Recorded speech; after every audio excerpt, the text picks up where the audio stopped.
Hi, and welcome to the Health Essentials Podcast. I'm your host, Nada Youssef. As parents, one of our goals is to make sure our children are eating healthy and equipped with all the right information to pick their own healthy foods. Poor eating habits can lead to childhood obesity, along heart problems, and even high cholesterol. So it's imperative for us to teach our kids about food that's good for their health and good for their heart. And today we are exploring this topic with Dr. Christina Fink. Dr. Fink is a pediatric cardiologist here at Cleveland Clinic Children's, and she's here to talk to us about nutritious habits that can equip them for a healthy future. Dr. Fink, thank you so much for being with us today. Hi, Nada. Thank you guys so much for having me. I really appreciate it. This is a very important topic to me and to pediatricians, not only in our country, all over the world. So thank you so much for this opportunity to talk about nutrition. Thank you. Thank you so much. So, Dr. Fink, first, can you start by telling us how nutrition factors into health for kids, and especially why we should encourage healthy food choices while they're still young? Absolutely. So one way to look at food is it's like the first type of medicine. You've probably heard the old adage or saying, you are what you eat. And that is absolutely true. We eat food to get nutrition, to grow and develop.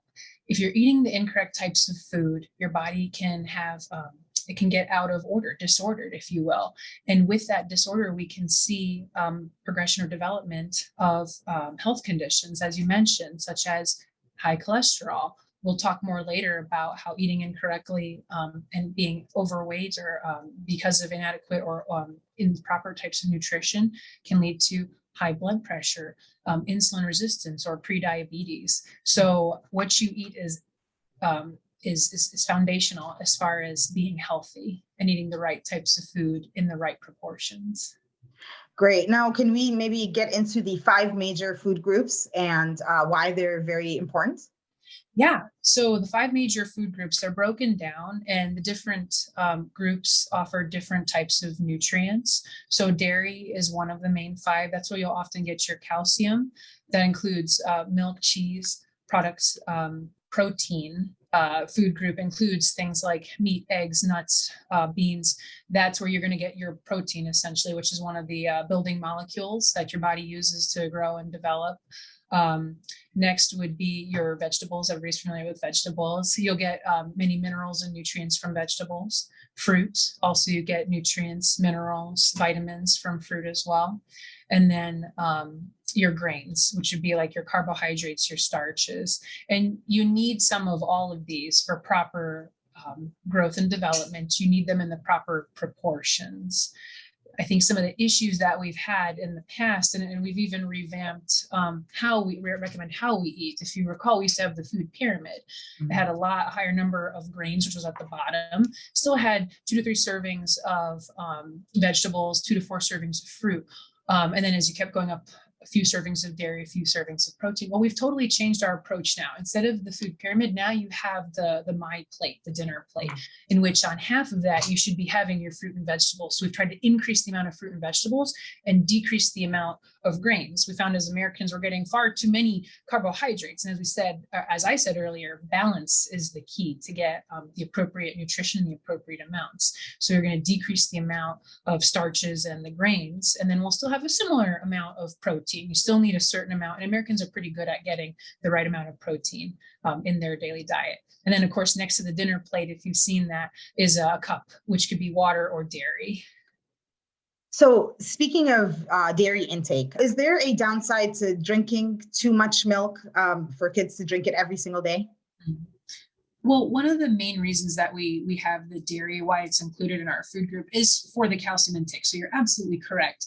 You need about 3 glasses of milk a day as a child, a growing child. But as we've been talking about, everything in moderation. So when you're drinking milk, you are getting some milk fats, you're getting some proteins.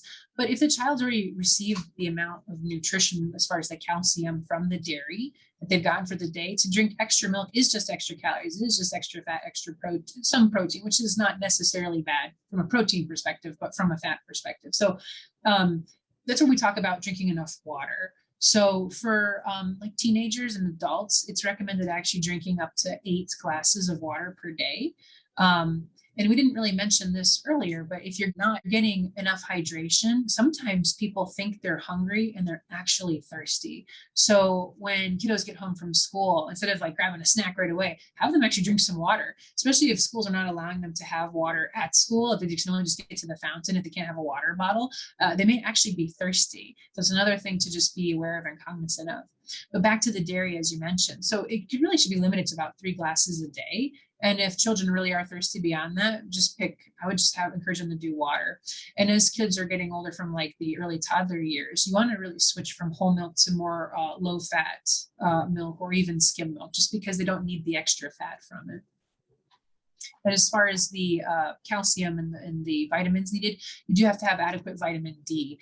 So vitamin D you can get through nutritional supplements and diet and also from the sun. But being in Northeastern Ohio, we definitely don't get enough sun, especially in the winter time. So making sure that they're getting the nutrition, if they need to be taking a children's multivitamin with vitamin D so they can use the calcium, is very important. And what nutritional tips should we provide our children with to make healthier food choices? Sure. I think some of the basic things to start with would be having set meal times, especially in our adolescence. Many children will start to skip breakfast when they're trying to get ready in the morning, and breakfast is very important. It doesn't have to be large, just having something that's nutritious to get your body going, fuel your metabolism for the day.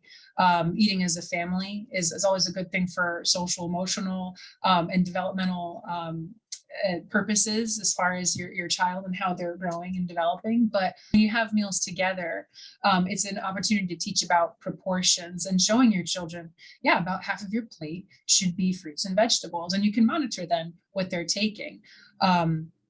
As far as other educational opportunities for children, you can start teaching them how to read nutrition labels. So when you go to the store, you can show them the different types of foods. You can review things with them like, hey, we have to look at the fat content in this. Let's look at the carbohydrate or the sugar content in this. What type of sugar is it? Is it added sugar? Is it natural sugar? And you can start to educate your children on making food choices like, oh, this food is healthier. And I think it just starts with them as well as us as family members and parents being aware what's in our food that we're eating. Sure. As far as activity levels, that's another issue I think that has been affecting the American youth. We have these mobile devices, we have iPads, iPhones, video games, everything is so accessible. And when I talk to my patients, what I hear more often than not is they're not as active as kids maybe used to be 10, 20 years ago. The American Academy of Pediatrics recommends that children get 60 minutes of physical activity a day. Of that, 30 minutes should be moderate activity, meaning that they should be breaking a light sweat when they're doing that. And for many of my patients who have had issues with weight, cholesterol, some who have higher blood pressures, that often is not the case. We're just not getting enough activity. Sure. And I like what you said, to be a good role model and lead by example, because right now during the pandemic and being home all the time, it is difficult to set time limits for snacks or tell them to stop eating after one plate. So any kind of advice for that at all during these hard times? Yeah, I think when it comes to snacks, naturally we like to eat food. People like to eat. We need it to live. And so it could be a challenge to stop eating after getting an adequate amount. I think sometimes people will eat out of boredom. So I know what some parents have tried to do is they say, okay, we're going to limit it. You get X amount of snacks per day. You don't need any more than that. Snacks can be healthy and nutritious, and we can enjoy them because they taste good. But as I mentioned before, everything in moderation. No need to eat 3 snacks in the morning before lunch. We can fill that time with other activities that can be good for growth and development. And just spending time with our children. But pointing out the importance that just because you don't have anything else to do, eating is not the right thing to do at that time. Yes, agreed. So how should we approach the picky eaters? So it's a big one. Eaters, I think it starts at a young age. So when you're introducing foods to your baby, start with the green baby foods, like your vegetables. Those are not as sweet. If you start with the yellows and the orange colors, those tend to be sweeter tasting foods, and babies will get used to that. They'll like those, but then you try to switch to a green one, like broccoli's, peas, they may not like it as much. So starting young with that. Then the next step with picky eaters is when children are little, especially, they're really exploring. They're learning about different types of foods. Things that parents can do is just talk about the food. If you give them a piece of apple, oh, look at the red color, look at the green color. Oh, it's crunchy. The child being little, like toddler age, may not know. They may not even try to eat it at first. But then introduce it to the child more than one time. It takes multiple exposures before a child will determine if they like a food or not. So if you just do it once and say, oh, he or she doesn't like apples, that may not be true. Try a few more times, give it 3 or 4 chances. And then if it doesn't work, okay, try another food the next time to give your child. And then you can re-rotate back. It doesn't hurt. And the exposure over time and the child becoming more familiar with it will improve their chance of trying it. Especially for older kids, it really just is trying different foods.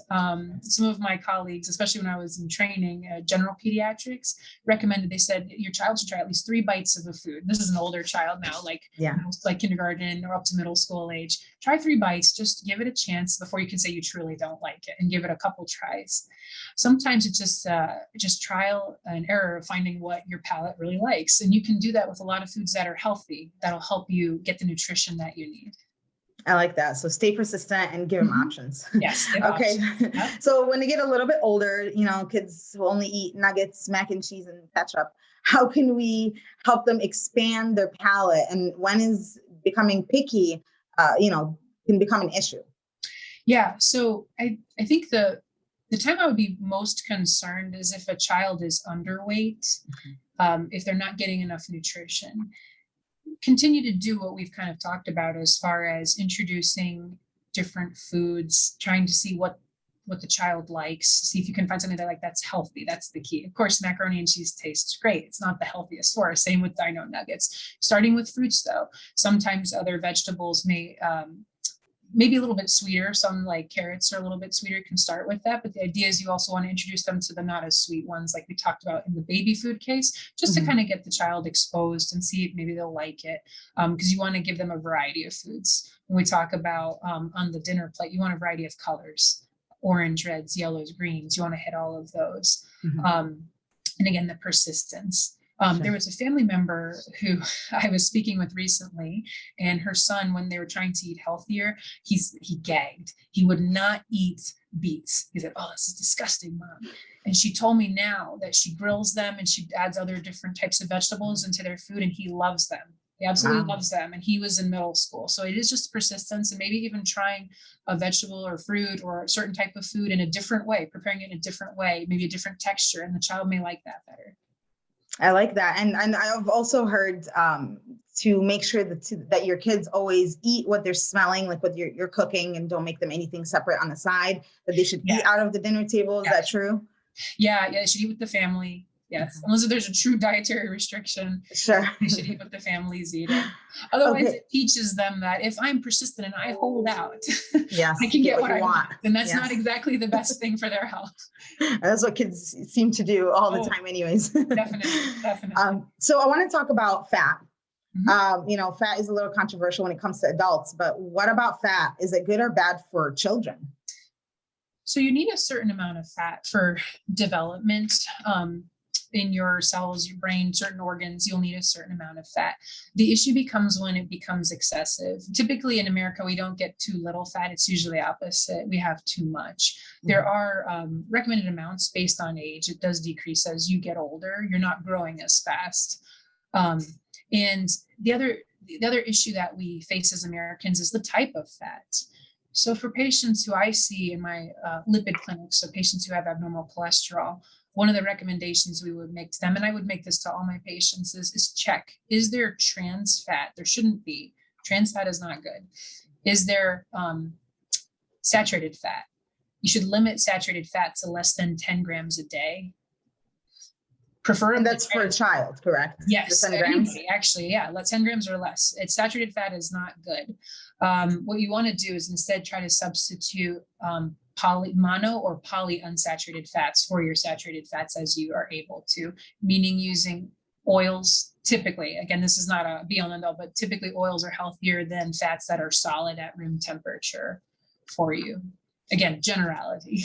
Sure. So does the saturated fat amount, you said 10 grams a day, Or less. Or You want less. to limit that, right? And that is for adults. And then for children is the same amount. And as they grow, does that number change? It's a general recommendation. You want to limit the amount of saturated fat. Okay. And if the child is overweight, should we limit fats in those kids' diets?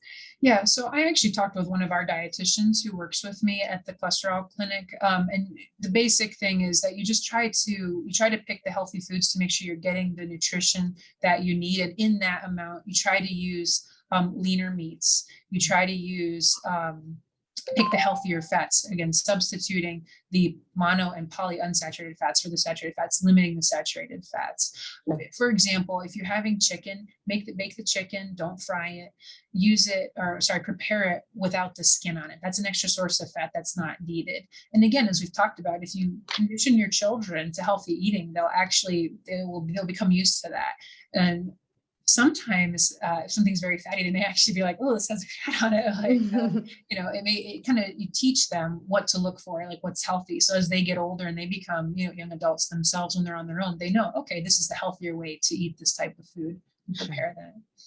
So what is contributing to childhood obesity? Is it fat? Is it sugar? Is it both?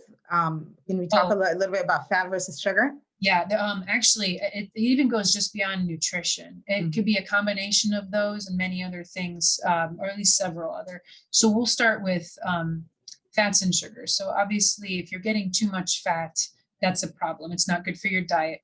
Likewise, though, if you're eating too much sugar, certain types of sugars can be shunted down the fatty acid, if you will, pathway. So high fructose corn syrup, anything in excess is bad for your body, and it can actually lead to abnormal, metabolism or abnormal use of the food. So you want to eat the appropriate amount. You want to definitely stay within moderation, which has kind of been a theme of today's talk, if you will. On top of that, exercise. As we mentioned before, exercise is key to maintaining good metabolism. It's good for helping maintain a healthy weight. And then which also goes along with the eating is sleep. So if you're not getting enough sleep, you're actually inhibiting some of the neurohormones in your brain that affect the satiety center, basically the center that says, I'm full. If you don't get enough sleep, your body is actually telling you, I'm still hungry, even though you may not be truly hungry, you don't need it. So getting enough sleep for children is another key component. Again, balance. It's balance in life. Yeah, definitely. When it comes to the fat versus sugar issue, again, either one can be a problem. So just because something is low fat or no fat, it may be very high in sugar. And you have to look at the type of sugar. You don't want to have a significant added or extra sugars. You want it preferably be the natural sugars from the food products like fruit or vegetables. That would be okay. You really want to avoid excess sugars. A dietitian whom I spoke with earlier in my training when I was in residency said, something that is a healthier choice is if the total carbohydrates, if less than half of it is sugar, because other types of carbohydrates, including fiber that you don't necessarily process, but it actually helps with like passing food through your system. It helps with preventing constipation. You want to have enough fiber in your diet. And that's a good one for kids too, constipation, because a lot of things can cause constipation. And you mentioned balance, but too much dairy, too much sugar, whatever could cause it. We didn't talk a lot about fiber, but you did mention when you look at something that has carbohydrates and you see that it has fiber, I mean, that's a good thing. You just stay away from sugar when they're reading the labels for snacks, anything like that. Looking at the types of sugar too. So again, if your total sugars is the majority of the carbohydrates, because sugars are a type, that tells you it's a higher sugar food. So if you have a food where less than half of the carbohydrates are sugar, that's a lower sugar food. And when you're picking your carbohydrates too, try to pick whole grains instead of just white bread. Those can take a little longer to be processed. Also consider, as I mentioned too, with the higher fiber products, so more your fruits and vegetables. Sure. So let's talk about children that maybe are underweight. How do we make sure they're gaining weight the healthy, balanced way? Sure. So obviously always try to introduce different foods to make sure they're getting enough. Some children, if they're underweight, and this is something where you'd have to have a conversation with their pediatrician. There are food supplements for children that just don't want to eat or won't eat, whatever the issue is. They may also need to see other specialists involved to make sure that there's not some other some other medical condition underlying if they're having trouble with weight gain. So they may need to see other specialists. But one of the things that we can start with is our healthy supplements for the children. So some children will end up needing to drink like a protein shake, but it's a nutritional supplement, and your pediatrician or other specialists would be the one to recommend that if the child truly is not getting enough nutrition to gain an appropriate weight and to grow and develop normally. Very good. Very good. And we're talking about the food pyramid or my plate and the meats and everything they eat. But should kids be avoiding cholesterol? Is that something they should worry about? That's a great question. So I had to look at the most recent guidelines as far as what is it that we recommend for Americans. So, and we use the word diet a lot. They're calling it healthy eating patterns now. So we're talking about healthy eating patterns. Your diet essentially is what you eat. It's not a fad diet. Like I'm going on the Atkins diet. We're talking about healthy eating patterns. So what the recommendations are for Americans is that we should limit the cholesterol, but still make sure we get enough nutrition. So you have to eat the foods that your body needs to make it through the day, live and grow and be healthy. But yeah, you should limit cholesterol. They used to have a number in the past. They've since gotten rid of that in the past, I think it's been about 5 to 6 years. They no longer limit it.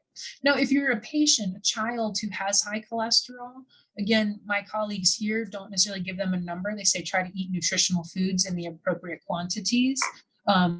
Some organizations would say try to limit it for adults less than 200 milligrams of cholesterol, but these again are just recommendations and guidelines. The idea being if you're eating the right foods in the right proportions, you can get that cholesterol to a better level. Okay, and I'm going to use your term. If kids are eating an unhealthy eating pattern, can blood pressure be increased? Can certain foods cause high blood pressure for children? Sure, that's a great question. So what we are seeing with obesity, it starts with, as we talked about, eating the incorrect amounts of food. So eating too much fat or sugar, whatever particular type of food it is that's causing a child to be overweight, can start to predispose you to other abnormal processes within the body. So there is something that's very well known in the adult population called metabolic syndrome, and we are seeing that in more children. So that syndrome is composed of five main components. You have a person who's overweight or obese. They have a large abdominal girth, meaning their belly is big. So they probably have fat that's been deposited in there. They can have elevated blood pressures as part of that.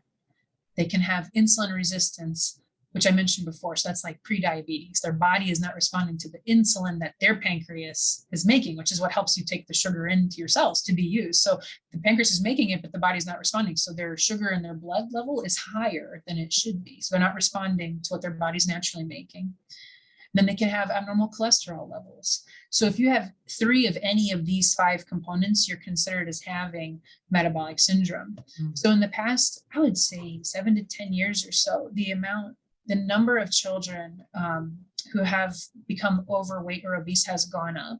And it's largely as a result of the diet and lack of exercise. And it was estimated probably within the past 6-7 years that up to 1/3 of children were either overweight or obese in the United States. And at that time, it was also estimated that about 1/3 of adults were overweight and another 1/3 were obese. Wow. So actually the minority, if you will, were actually of a healthy weight. Wow. It just shows that lifestyle is extremely important, and a healthy family, like being healthy as a family is important. If you want your children to have healthy habits, you as a parent need to take on those habits too. That's going to increase your chance of being successful. As you mentioned before, being a role model. And of course, having healthy foods around the house, preparing healthy meals for you and your children, having healthy snacks, have a bowl of fruits, maybe a healthy granola or nutritious bar instead of having like the candies, like maybe the fruit snacks. They look good, but if you look at the sugar content, it's a lot of hidden sugar in there. Have the real fruit instead. Just have the regular banana or apple. Start with that. So having healthier foods accessible. Instead of having like their crackers and cookies as snacks and chips, try to have other healthy fruit and vegetable that have a crunchy sensation to still give that satisfaction while you're eating, but still giving you better nutrition and not having higher excessive levels of fat, cholesterol, or added sugar. It's great information. Now, many of us are diverting the takeout options now that we are always home. Are there like healthy fast food options that we can sometimes indulge in as a family? Mm-hmm. Well, you can't have the no joy diet or healthy eating pattern. Yeah. You occasionally have something that's maybe not the healthiest. Having a burger, it's obviously not going to be the healthiest food choice, but it's okay, as we say, sparingly. So shouldn't be eating out 3 to 4 days a week, maybe once every couple weeks, maybe once a week. But if you have a family that's constantly on the go, then it's really important to be cognizant of your options. So just because you're getting food that's fast food doesn't necessarily mean it has to be unhealthy. So you have to look at, what can I order? What can I get? So you can order salads. I mean, people, I don't want a salad. Okay, fine. If you have to have your hamburger, what are your options? This is where you can start to think, okay, if I'm having something that's a little bit unhealthy, can I counterbalance that? Instead of getting fries, first off, do I even need anything? Is it a really big burger? Can we just start with portion size? So let's go with that. It's a big burger. Okay. If I am going to get a side, do I have an option to get a side salad? Do I have an option to get maybe, like, depending on the restaurant, beans or some other healthier food? Do I have an option to get apples? I know in some of the children's meals that some of the restaurants are including apples as a side instead of fries. And instead of having like the fruit punch or the soda, that's another huge thing I forgot to mention, the sugary drinks. Instead of choosing that, choose milk or water. If you're an older child who doesn't need, if you've already had your dairy content for the day, 2 to 3 glasses of milk, drink water. So making those substitutions is very important. And then speaking of sugary drinks, I forgot to mention that earlier. Juice tastes really good, but it's basically just extra sugar. You get more nutrition out of eating the fruit directly. You get the fiber, you get the other nutrients out of it that may not be present in juice. So juice should really be used sparingly, just like soda is considered a treat.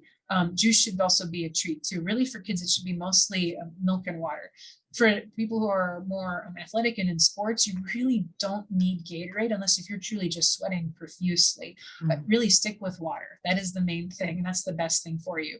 There are some sports drinks that have no or low sugar, and those would be better options if you really do like the taste of it and just don't like water. But the issue is with regular sports drinks, they do have added sugar, and it's really of no benefit to you. Any exercise that you do and any calories you may have burned are just going to be canceled out, if you will, by drinking the sports drinks afterwards with sugar in it, and it's of no nutritional value. Wow. That's very important information. And I wanted to kind of talk a little bit about the juice, because that was going to be my next question, because marketing could be deceiving when it comes to these juice packages. And, my kids will look at it and say, Mom, it's 100% orange juice or 100% apple juice. Right. And so explain how juice does natural mean that it's actually juice in there? Sure. Well, I think that goes along the lines of what is natural, right? You can have an organic or a natural cookie. It's all organic. So like whatever the criteria are for like maybe minimal pesticides, however, but that doesn't necessarily mean it's healthy. It's still a cookie, right? It's still a treat. So just because something's natural, it could be made with natural components. You use fruit to make juice, but you've taken away, as I mentioned, like the fiber. You may lose some of the vitamin nutrients.